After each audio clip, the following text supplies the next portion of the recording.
So let's say other people see you as a problem solver or a big picture thinker or a calming influence or a stiletto up the backside influence. Right? So it's just having the awareness of those different pieces. And then has that persona or that vibe, has that come from your heart? And therefore, is it really you? Or are you pretending or doing something in a way because you should or because it's what's expected of you? Debz is a stressologist. She will stretch your mindset to think bigger than you've ever thought before, with follow-through techniques that are realistic and achievable to blow any fear out of your mind.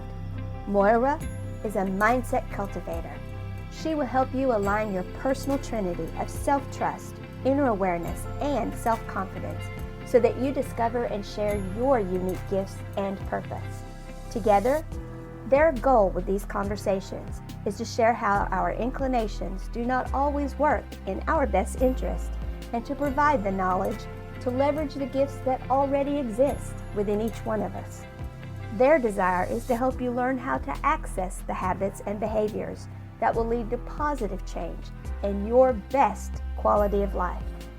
Welcome to your deliciously motivated mindset.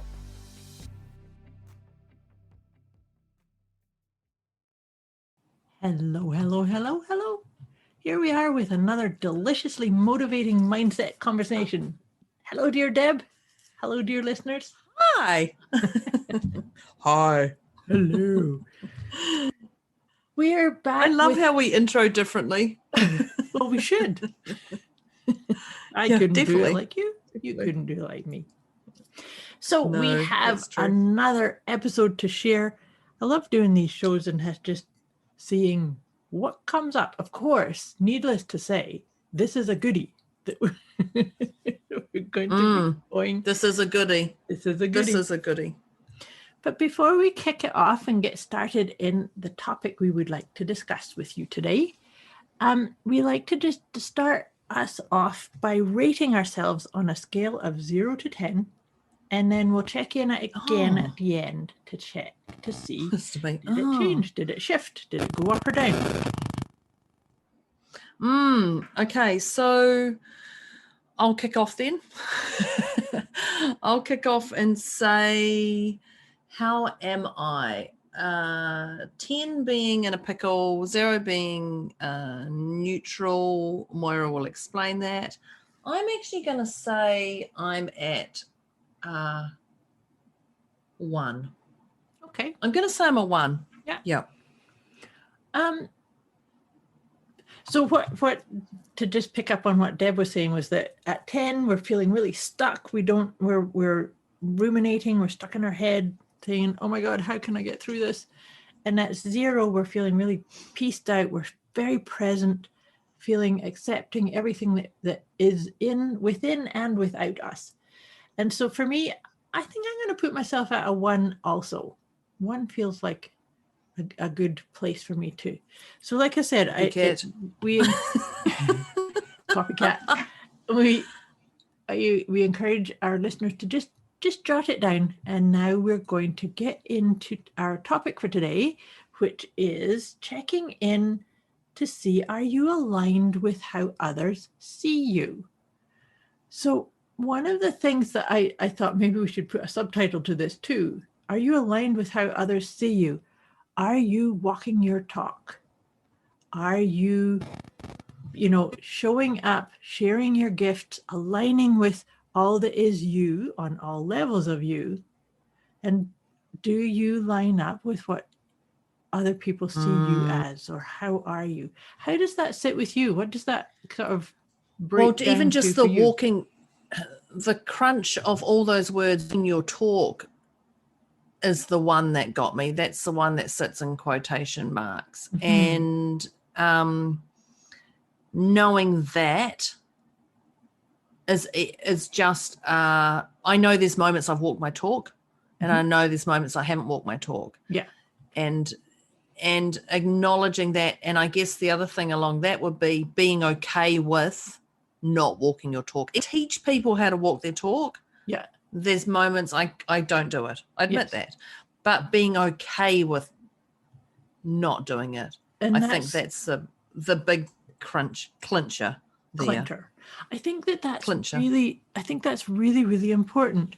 You're making me think of a client that I have, that one of the pieces of feedback that she often gives me is that what she likes about me is because I'm unique and quirky, and I will not say this is the way things are because this is the way things are.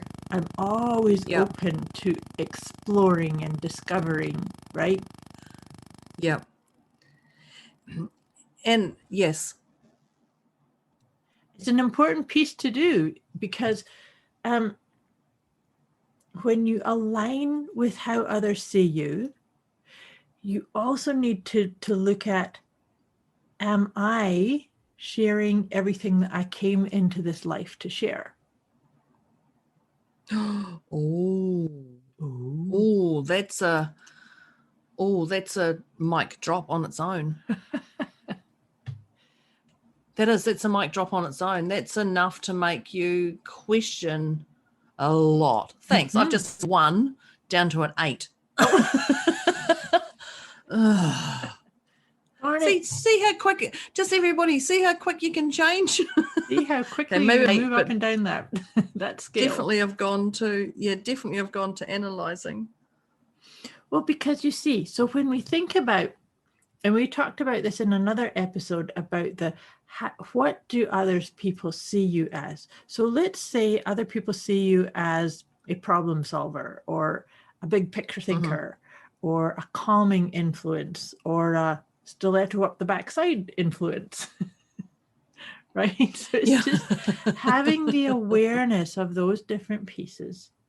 And then, has that persona or that vibe, has that come from your heart? And therefore, is it really you? Or are you pretending or doing something in a way because you should, or because it's what's expected of you? So this is all about a narrative of saying, is what I'm sharing or showing as me, is it the truth of me? Right? And to your point, Deb, I generally walk my talk, but there's sometimes I don't. But I'm okay with that. And I will tell people and be truthful, right? If I say, I think that it's a great thing to do Qigong every morning and do Qigong every night and do meditation. But there's sometimes I don't. And it doesn't mean that I've completely let it all fall apart, but I'm also going to help people see that you don't have to be perfect. You don't have to get everything right every single step of the way, because then that's not really aligning with what is it you need. Look, even that, I am finding more and more people are hiding. Look, social media is just such a, perfect. I've got my makeup on and my hair's perfect. I'm speaking very articulately. Perfect. But behind the scenes, I'm in chaos. I'm in everything. And we're falling in love with the Instagram profiles. I'm not going to say falling in love, but we do get swayed by the social media influencing over the family portraits of how perfect people are. And, and I consult with those families who put those, oh my God, we're so in love and everything. And I'm like, yeah, just the last 3 hours you have been, but for the last 3 weeks, you've wanted to do certain things to that person, right, that aren't healthy, and so we do fall for that one-sided perception of people. And I find more and more people are hiding who they are, their authenticity. If they actually say, look, I'm having a bad day. Right. This is how I am. I'm not asking for support, but I want to let you know we all wobble. Or today I needed time out. I've got a headache and I'm a doctor and I don't believe in pills or whatever, and there's so much controversy. I'm not a doctor. And some pills I believe in, some pills I just need to clarify that in case you're a doctor and you don't believe in pills. But there's so much that we hold on to of who that box we're supposed to fit into. Right. And if we just fill that box with glitter and throw out bits of glitter when we feel like it and just go, today I'm having not a great day. My body tells me I need to rest. I'm just going to literally lie on the couch and do nothing. Like, that's okay. And that's okay. Or, I know, but I'm finding more and more people are not opting to say that stuff. Now, I'm not saying you have to put that on social media. I'm not saying that, but I'm just saying acknowledge it for yourself and go, you know what? I need that day, but don't feel guilty that you took time out and lay on the couch, or don't feel guilty that you went for a walk in the woods and didn't take your phone because people wanted you and you're done with your phone. Like, don't feel guilty with those decisions you make, because that is the killer. That's the true killer, is that guilt that's going to creep up on you. So if you say I need to take a break and be okay with that.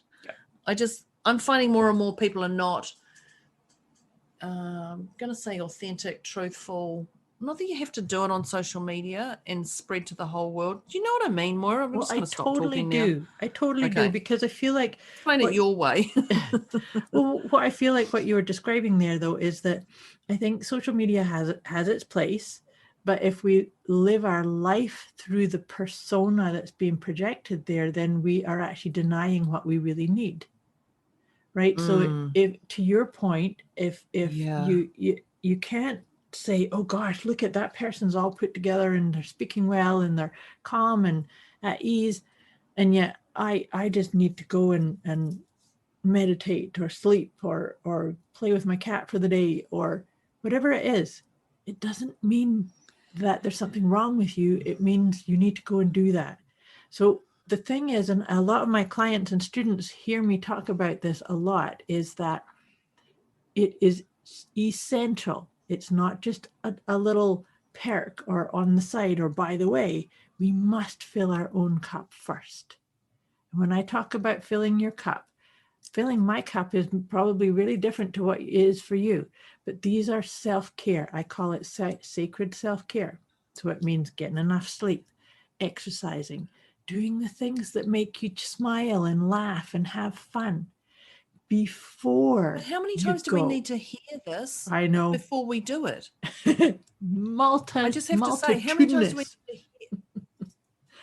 Multiple. What you just said, I've heard over and over and over again, yet still don't hear the freaking message again. You're like, oh my God, no wonder you're not filling your cup. No wonder you're burnt out. No wonder your skin's gone, whatever, in the state you're in.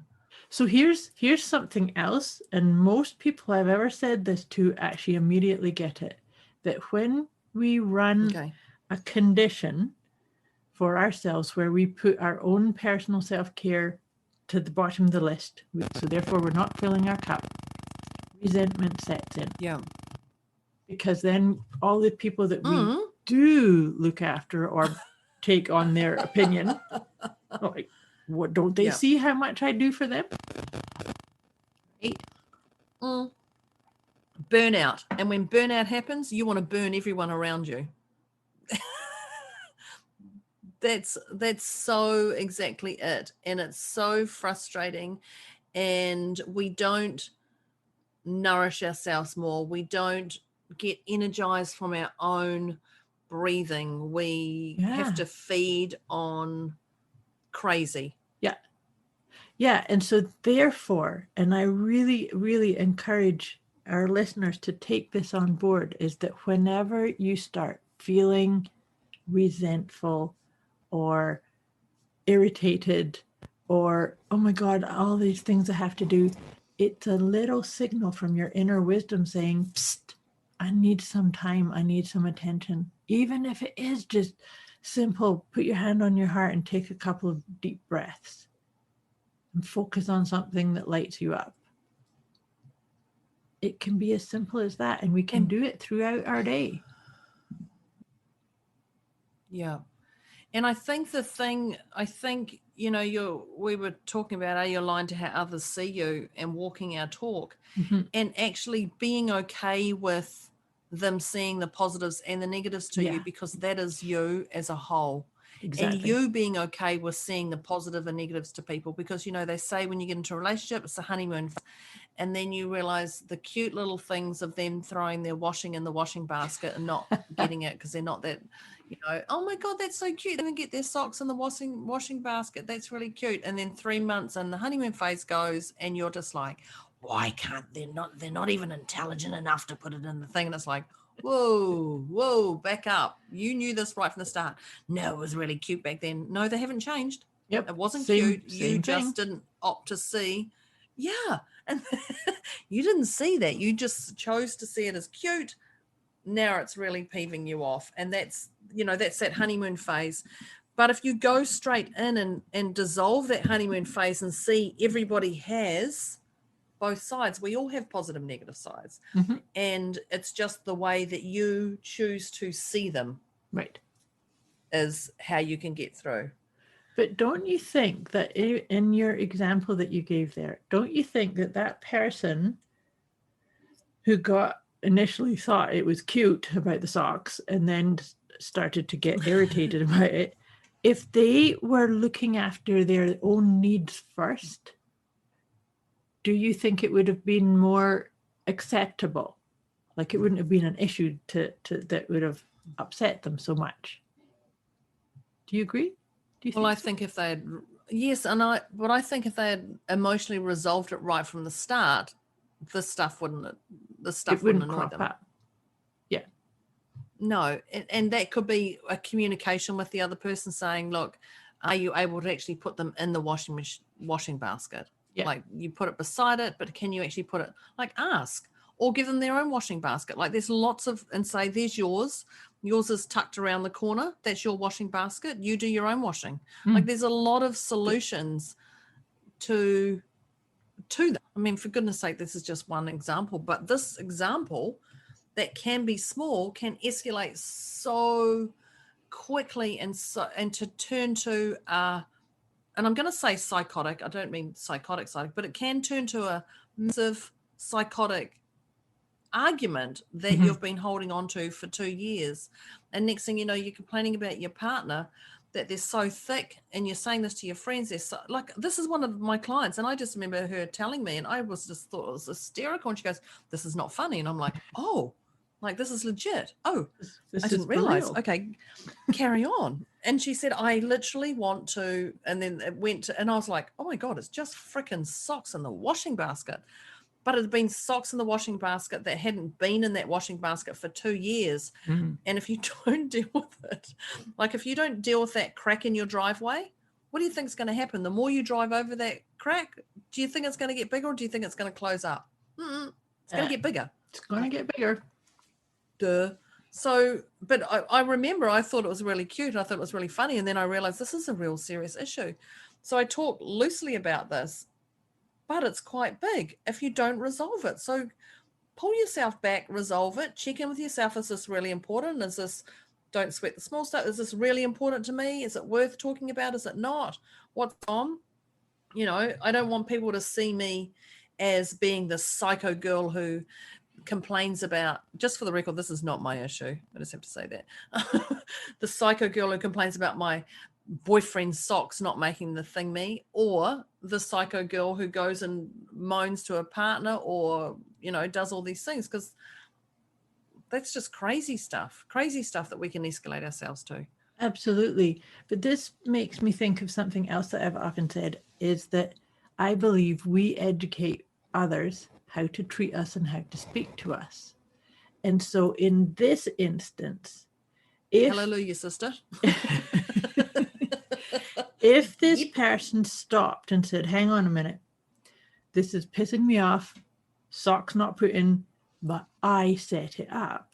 So therefore... For 2 years. Yep, for 2 years. So therefore, what does she have to do? And then therefore, it's how are you aligned with how others see you? If others see you as, it doesn't matter, I can just fling my socks around the place, I don't have to. But then it's like, no, I am not that person. I am the person that expects you to put them in the basket. Thank you very much. That's it. And then it diffuses it, right? It allows the other person may go, well, that's just ridiculous. It's just socks. And I just seem to miss it every so often. And it's like, no, you miss it every time. And it gets to that point, then there's a bigger issue going on. So when you communicate with that person, they may go, oh, look, it's just socks. Right. But you actually have to communicate that they understand why it's the socks. Yes. But like you have set this up. Mm-hmm. You've allowed this to happen your own way because you thought it was really flipping cute. Right. So when you get into a new relationship at the start, and you say, I love it. It's so funny. People go, oh my God, they do this, this, and this, and it's so cute. And they do this. And I'm thinking, oh my God, they're the things that are going to burn you. It's going to burn you. It's going to burn you down the track. And I do giggle at that because that's literally what happens. All of a sudden, you get past that honeymoon phase. Well, they call it a honeymoon phase. I don't know if there is one. You get past that honeymoon phase and you just get burnt. Right. But you've allowed that burning to go on. You've given them the matches. You've given them the thing to. But it isn't that the thing of really staying present to those things that you see as being cute. Are you telling the truth? Right? Because really, if something's cute, it's cute. If something's sweet, it's sweet. Right? But then it's up to us to educate people into, I put up with that, or this is actually stepping across the line now. I need you to change, or I need something different. Right? It's back to the educating piece. Educating can come from different ways, words and actions. And if you're going, and this is about walking your talk. So if you're going to say, I don't like this, you can't do it yourself. A quick wee message before we get back to this episode. You can get access to a special gift Moira and Debz have put together for you. Go to deliciouslymotivatedmindset.com/gift. When you sign up, you'll receive instant access to an inner peace kit and the 30 Days of Wisdom program, both of which is intended to help you feel deliciously motivated right away. Go to deliciouslymotivatedmindset.com/gift. Right. Yeah, absolutely. Well said. I don't like this, but I'm going to continue doing it. this. Yeah. Yeah. I don't like the way you drive. I'm going to continue to drive like a maniac. Okay, so it's all right for you, but not me. Right. Well, that's actually a perfect example of when you're teaching people to drive. My poor daughter. But that's all part of that walking your talk. So just be aligned with who you are and what you're doing and saying and words and actions, and make sure they are aligned. But it's okay. It's okay. Sometimes your words and actions don't align. Like, be okay with that, but recognize it early and I'm not going to say resolve, fix it, acknowledge it, and then deal with it. Absolutely, however that looks like. You know what I'm thinking of when you're saying that is that it's always about telling the truth. Telling the truth, because we're always evolving, and I can think of things that I may have thought was okay in my 20s and 30s, but now as I age, it's kind of like no, that I don't like that, or I'd prefer that to be a different way. But it's about speaking up, not in an accusatory way or anything, but just to say, this is my expectation and I need this to be this way. Right? Yeah, I've gone back to some of the things I've said and done as a younger woman and just cringed at the things I've said to people and gone, my God, how did I get away with that? And I guess it's like, that's who I was. Yeah.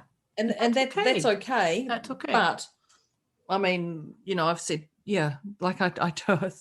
I'm not going to go into the conversation I had the other day about certain things I'd said to people, but some of the stuff I do go, my God, how did I get away with that? But they've allowed it and I've allowed it at the same time. So definitely there's that 50-50.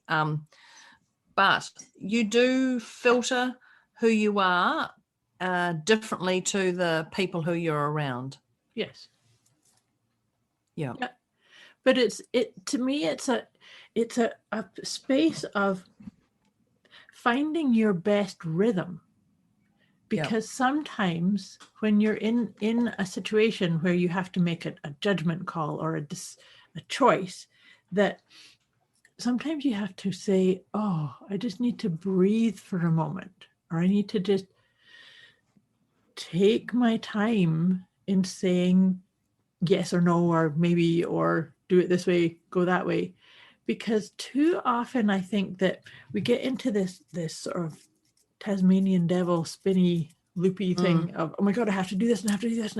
Because we get into a fear-based, I have to make the right choice and I have to stick to it from now until the end kind of thing. Whereas you can make a choice, and you can make a choice, or you can accept some kind of behavior or ism around you. And then let's say next week, next month, you kind of go, we revisit it, review it, and go, no, I don't like that. I don't want this. I want this over here. It's okay to re-choose. Yeah, I did a social media post recently, and I just said decisions can be changed. Yes. Or something like that. And I got a private message from a person who was just like, no, that's not right. When you make a decision, you must stick with that all throughout your life. Da, da, da. And it was a real backwards and forwards conversation until I realized there is nothing I can say that is going to change this person's mind. Right. Yeah. Yeah. I went backwards and forwards, and I said, what about that? And I was just like, and so then in the end, I actually said, what specific memory or story are you holding on to of this that you have shame and guilt over? Okay. Then I got the firing attack. Who do you think you are? Da, da, da. And then I went, oh my God, you're actually not even ready to be accountable to hear anything. You're not. So you're, as Tony Robbins would say, you're not a worthy opponent. Yes, absolutely. I'm out. Even though I tried. But it's an interesting one from that you can change a decision. You can. Like, I may say yes to you now, but I may say no 5 minutes later because I've sat and I've thought about it. Like, it's okay. And yes, you're going to hurt people, but that's not your problem. Are you going to hurt others or over yourself emotionally because they had unrealistic expectations? Precisely. The thing is we're all energetic beings. A decision is just an energy. And so if I make that energetic choice and then bring it into me and then go, oh, no, I want that. But you know, the voice that I'm hearing in my head when we're talking about this is a thing that my dad used to say about you made your bed, you better lie in it. Oh yeah, I've heard that one. Yeah, but that's what you're saying about that person who was interacting with you about, you made your decision, you have to stick with it. Well, no, I'm the boss of me. Nobody tells me that I have to stick with it or not. And well, we get so hung up, and I don't know where our stories are, and I smile at when my daughter was doing the university papers and choosing her university. So you actually had to choose your university papers in year 12. Okay. Now, year 13, then you do year 12, and then you do year 13, then you go to university. Right. But they ask you to put what you want year 12. Well, you still haven't even finished school. You might have an idea, you might not. But I'd love to actually, because I don't know the specific statistics. I was going to say you'd probably know because you have that stuff stored in your head. Is people who study something at university and then they go and do something different. Yeah. They go, oh, I've got a Bachelor of Arts, but I'm now welding in a shop because I love this and I've got my own welding business. And you're like, what? You got what? You did how many years at university and you're doing that, and now you've got your own business doing this. Yeah, I love it. Like, I really love this. The opportunity came into me and I just do it. And it's incredible the amount of people who do one thing, like say one thing and do another from that example. By the time year 12, when you choose in New Zealand, you choose your university, by the time you go to university, you may not want to do it. 1 year in, 2 years in, the amount of people who change after 1 year, it's really funny. It's like my daughter 6 months in said, "Oh, Mum, I want to change." And I was like, "Go for it." She goes, "Yeah, but I can't. I've done all the study. I've paid all this." I'm like, "You can change." And just when she got the papers to sign to change, she got drafted into military. So she got everything and paid everything. It's like, okay. And she's like, "But this is a way." And I'm like, "Nah, look, you're in the career you want to do. It was only just a timing piece until you could get in there." But that was quite like, but that's exactly it. That's the decision we can take. So when we say, are you aligned to how others see you, we possibly to be known as the changer of changing decisions, or can't make a decision, or wavers on decisions. But the truth is, it doesn't actually really matter. No. You have to do what's best for your soul, for your calling. And we all have you moving forward. permission to do that. That's what this life's about, right? Is that so this idea of aligning with how others see you is you use how others see you as a reflection to what's going on, and then tweaking it and saying, is it in alignment with the truth of me and who I want to be? What I want, what's my legacy? What's my unique gift to share? And sometimes we don't know that until we're sitting in it. Yeah. Well, and that's exactly it. And only then, when you're sitting in it, you can see it. And then sometimes you might go, I'm not ready to see it fully, so I'll just park it. And that's okay too. Absolutely it is.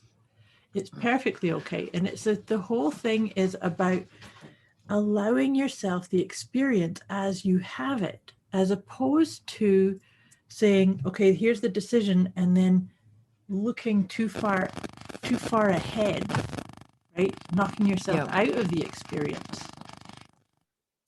We put an incredible amount of pressure on ourselves for our decisions, for those around us, for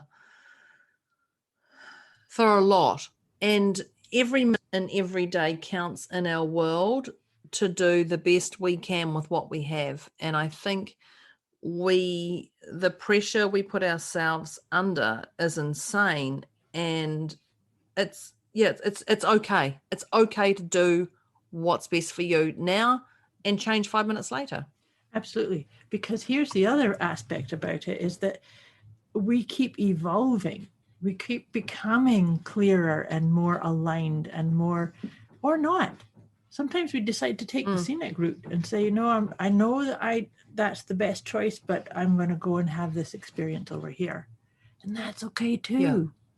That's okay too, because the truth is we're all going to get where we're going. Yeah, everything's on the way, not in the way. That's what Dr. DeMartini's taught me. And and when we think about it, it's on the way. Even though you may not see it being on the way, you just believe it's on the way, and it is on its way when you sit and take the time and look at the bigger picture. Right. And always that alone frees it up. It does free it up, but it also takes it away from us saying, I have to get somewhere. Right? That idea of you made a decision, you have to stick with it, says, oh, you just decided which lane you're in to go up the freeway, and you have to stay in that lane. Well, what if there's a detour that's a nicer road? Or what if there is an accident in front of you and you have to get around it? You can't say, oh, that's it, I'm in this lane, I have to stay here. Right? That's a perfect one. That's a perfect one, because you see somebody jump into the lane beside you. You've been going 100 meters together, and then they get ahead of you, and then there's other, and they're like 9 cars ahead, and you're looking, going, there, I should jump in that lane. You jump lane, and then next thing your lane gets faster, and you're like, what? And then you jump, and it's just I laugh at that stuff. I laugh, and I think the older I've got, I don't know if the older I've got, well, I just go, okay, I'm in this lane. I'll just sit in this lane. Like, I'm not in a rush to get there. If it's going to get there 30 seconds earlier or a minute earlier, so be it. How do I know? Let's just go with the flow. But if I'm in a chaotic state and I'm in a rush, I tell you what, I'm watching those lanes, wondering when I'll whip in here, and then I'll whip in there, and I'll whip in there, and I'll whip in there, and that's just crazy stuff, because you've already used more petrol, more energy, more whatever it is, just to get that 30 seconds ahead or 1 minute ahead. Absolutely. And the other choice is maybe you could just sit and be calm and enjoy some music or reflection time, focus on your breathing. Or listen to a podcast, a Daily Motivated Mindset podcast. Yes, absolutely. But no, it's about choice. And for me, I'm always going to make the choice that aligns with allowing me the chance to just check in with, am I being true to me? Am I sitting in my own authenticity in this? And so to your point, am I in my authenticity if I'm choosing to just stay in this lane and watch the chaos around me? Or am I in my authenticity if I'm darting around the place and saying, where's the opening? Where's the opening? And that's not authentically present, me. Is it? So No. if you were to, yeah. Yeah. It's yes. So when you say, are you aligned to how others see you? Everybody will see you differently. Yep. Well, actually, not everybody. Yeah, everybody will. No, everybody does. I talked about this with a young girl. So you and I can watch a movie, sit side by side, and you can. And if I asked you 3 tips about the last 5 minutes, your 3 tips will be very different to mine. Absolutely. And I think so our filter of our brain, eyes, ears, and everything will see things differently to what's going on in our world. And it's those PEMS again. Yep. Our physical, emotional, mental, and spiritual advisors. Yeah. And depending on all those things, it allows you to filter whatever in your brain function at whatever level. Yeah.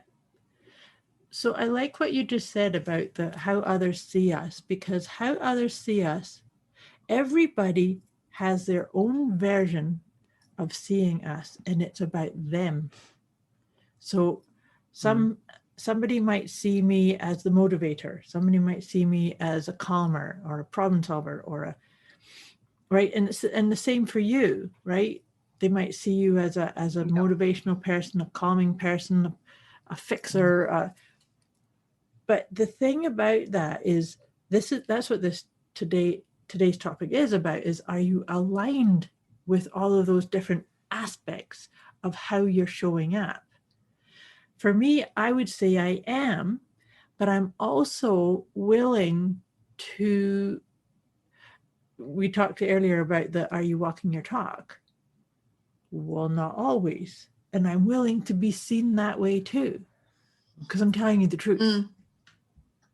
Right? So that, to me, this is very much about, are you aligned with your own unique journey and path and telling the truth?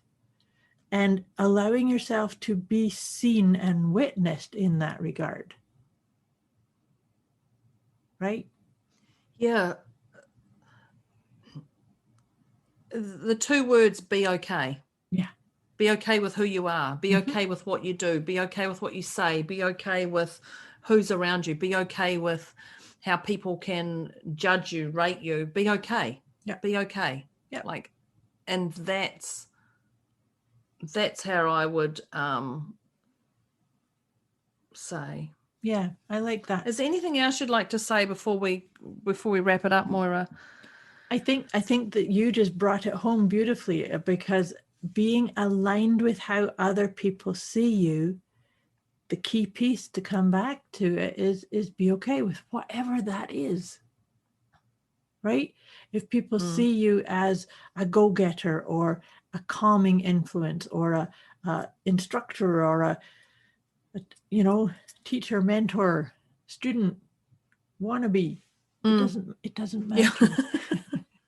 Because it's the more we come home to being okay with what we are at the core. That's what this is all about, right? Yeah. It is. It is. It is. Yeah. That's it. Well, okay. So, that's it. Be okay. Be okay. So I trust that everybody got some value from our deliciously motivated mindset of, are you aligned to how others see you today? Thanks everybody for joining us. But before we sign off, we're going to get you everybody to rate themselves again. We rated ourselves at the start. You may have, checked in with yourself during this podcast and rated yourself there. You may have only listened to half the podcast and come back to it to so where you are rating yourself. So where were you at the start to where you are now? And I'm going to hand it over to, I didn't even write mine down. I didn't even know what I was. Moira, where are you at? Are you aligned to how others see you? Where are you at with that for yourself? I'd say I'm a 0. I think that's where I started. I love the dancing and the sort of the scenic tour, weaving. That was the word. Weaving through all these different pieces. It's an area that I actually really love. But I've actually had to work a lot at this too, to be okay with who I am and how I show up, and be okay and aligned with what that looks like internally and externally. And not reacting is my word that would come up. Yeah. So where would you put yourself? I don't even know what number I was. Oh, I think you were a 0, but you hit an 8 in our conversation. Damn, Moira took me to an 8 quickly. So I'm going to say I'm a 0 because I feel really neutral about it. I feel today we've given some value about our dance, definitely. And I think it's been a beautiful piece that's allowing me to think as I've gone through, but I'm not going to come away and over process anything. So I'm definitely going to say I'm a 0. Very cool. So people, let us know what you were to start with and where you are now. We'd love to know. Thank you. And if you've got any questions, any topics you'd like covered or anything, bang them out to us, Moira or myself. You've got our details, or you can jump in the comments. Let us know what you liked today. Let us know what you didn't like. And we will see you on the next one. You will hear us. Yeah, you'll hear us next time. Thank you for joining us, everybody. Thank you, listeners. And thank you, Moira, for your insight today. Thank you, dear Debz. Thanks, listeners. Bye. Bye.